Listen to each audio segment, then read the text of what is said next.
3 retired Boeing 777 जहाज़ों को जद्दा से रियाज लेकर जाना था। ये जहाज़ ना तो उड़ सकते थे और ना ही ये किसी ट्रक पर लोड हो सकते थे। तो सवाल ये था कि ये कैसे होगा। फिर पाकिस्तानी ड्राइवरों ने वो कर दिखाया जो नामुमकिन था। 3 जहाज़, 1228 किलोमीटर और 14 दिन। ये सब कैसे मुमकिन हुआ, आइए जानते हैं। सऊदी एंटरटेनमेंट अथॉरिटी रियाज सीजन 2024 में कुछ ऐसा करना चाहती थी कि जो इस साल के रियाज सीजन को दूसरे तमाम इस किस्म के इवेंट से मुख्तलिफ बना दे। इस सिलसिले में रियाज सीजन अथॉरिटी ने एक क्रिएटिव टीम बनाई और इन्हें टास्क दिया कुछ ऐसा नया करने के लिए जो इससे पहले कभी किसी ने ना किया हो। ये क्रिएटिव टीम आती है एक ऐसा आइडिया लेकर जिसको सुनते ही तमाम ऑर्गेनाइजर ने फौरन से पहले इस आइडिया को पसंद कर लिया।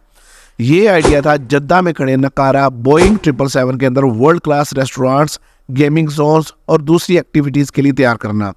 रियाज सीजन का नहीं पता तो रियाज सीजन एक कल्चरल और एंटरटेनमेंट इवेंट है जिसे 2019 में मोहम्मद बिन सलमान ने सऊदी अरब के सॉफ्ट इमेज को रिप्रेजेंट करने के लिए शुरू किया था। इस सिलसिले में B777-200 मॉडल के 3 जहाज़ों को सिलेक्ट किया गया। बोइंग 777 के अंदर 317 सीट्स होती हैं और ये 209 फुट लंबा और विंग स्पैन के साथ इसकी कुल चौड़ाई 61 फुट तक होती है और सिर्फ इसके कैबिन की चौड़ाई 20 फुट होती है। ये तीनों तैयारे 18 साल तक मुसाफिरों को इनकी मंजिल मकसूद तक पहुंचाते रहे। लेकिन अब इस क्रिएटिव टीम के सामने एक बहुत बड़ा चैलेंज था और वो ये था कि 61 फुट चौड़े और 210 फुट लंबे इन जहाज़ों को जद्दा से रियाज कैसे ट्रांसपोर्ट किया जाए। जद्दा से रियाज तकरीबन 1000 किलोमीटर की दूरी पर वाक़ है और इसके रास्ते में ताइफ के बुलंदो बाला पहाड़ और दुश्वार गुजार रास्ते हायल हैं, जहाँ से इन जहाज़ों को किसी भी ट्रक के जरिए लेकर जाना नामुमकिन था।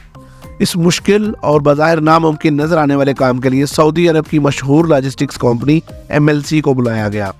अब यहाँ मैं आप लोगों को ये बताना चाहता हूँ कि ऐसा कुछ नहीं कि इस काम को करने के लिए सैकड़ों लोगों ने मना कर दिया था और सिर्फ 3 पाकिस्तानी ड्राइवर्स ने इस काम को करने के लिए हामी भरी।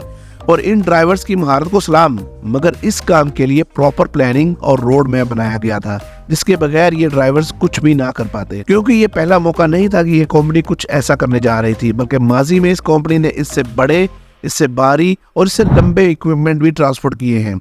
ये कंपनी 50 साल का तजर्बा रखती है हैवी इंडस्ट्रियल इक्विपमेंट्स को ट्रांसपोर्ट करने का।